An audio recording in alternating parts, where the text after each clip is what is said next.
জগন্নাথ দেবের কণিকা ভোগ বানানোর জন্য এখানে আমি 250 গ্রাম চাল নিয়ে নিচ্ছি, দেরাদুন রাইস। জগন্নাথ দেবের মন্দিরে কৃষ্ণভোগ রাইস দিয়ে এই প্রসাদ বানানো হয়। এখানে 2 কাপ চাল মানে আমার 250 গ্রাম চাল।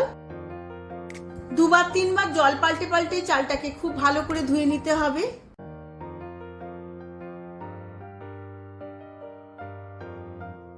ধুয়ে রাখা চালটা একটা ছাঁকনির মধ্যে নিয়ে নিয়েছি, জলটা খুব ভালো করে ঝেড়ে নেব।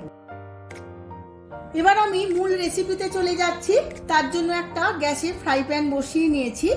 এর মধ্যে দিয়ে দেব বড় চামচের 1 চামচ ঘি, আর এর মধ্যে দিয়ে দেব 1 চামচ সাদা তেল। আপনারা চাইলে সম্পূর্ণ ঘি দিয়েও করতে পারেন। এর মধ্যে কিছু ফোড়ন দিয়ে দেব। ঘিটা বেশ গরম হয়ে গেছে।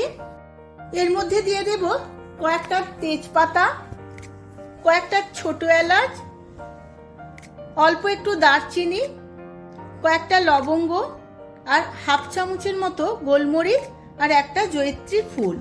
ফোড়নটা খুব ভালো করে ভেজে নেব। ফোড়নটা ভাজা হয়ে গেছে। এর মধ্যে দিয়ে দেব ছোলার ডাল 1 চামচ।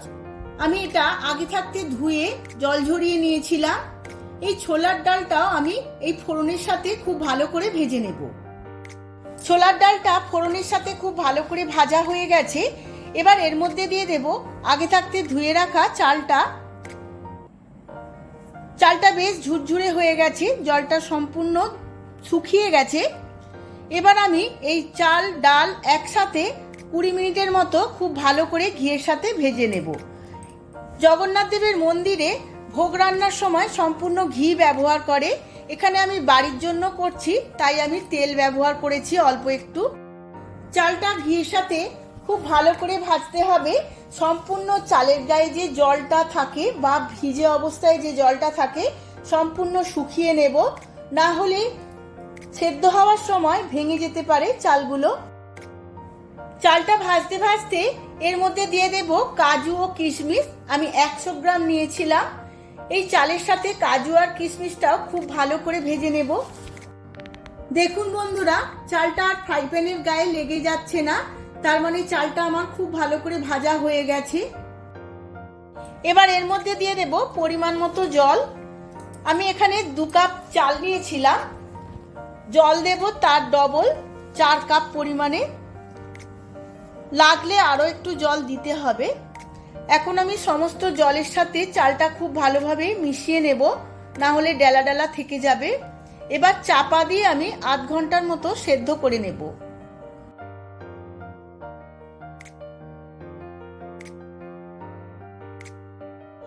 আধ ঘন্টা পর আমি দেখে নিচ্ছি, চালটা প্রায় 70% সেদ্ধ হয়ে গেছে।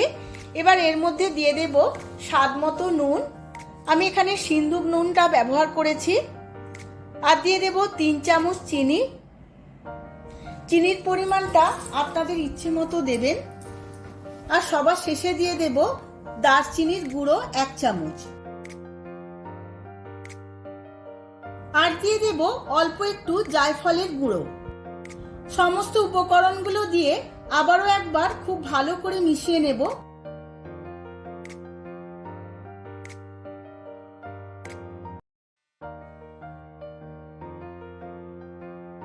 সমস্ত কিছু খুব ভালো করে মিশিয়ে নিয়েছি। অল্প একটু জল আছে। আবারও চাপা দিয়ে আমি 10 থেকে 15 মিনিট লো ফ্লেমে সেদ্ধ হতে দেব। 10 মিনিট পরে আমি দেখে নেব। দেখুন বন্ধুরা, কণিকা ভোগ কত সুন্দরভাবে রেডি হয়েছে। চালটাও খুব ভালোভাবে সেদ্ধ হয়েছে। এবার আমি সার্ভ করে নেব। সার্ভ করে নিয়েছি কণিকা ভোগ। প্রভু জগন্নাথ দেবের প্রিয় এই ভোগ প্রসাদটি কত সুন্দর খেতে হয়, যারা না প্রসাদ গ্রহণ করেছেন তারা জানেন না।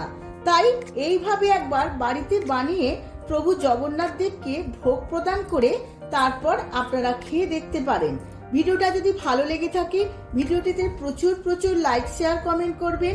আজ তাহলে আসি, আবার দেখা হবে পরবর্তী ভিডিওতে নতুন কোনো রেসিপি নিয়ে। ধন্যবাদ।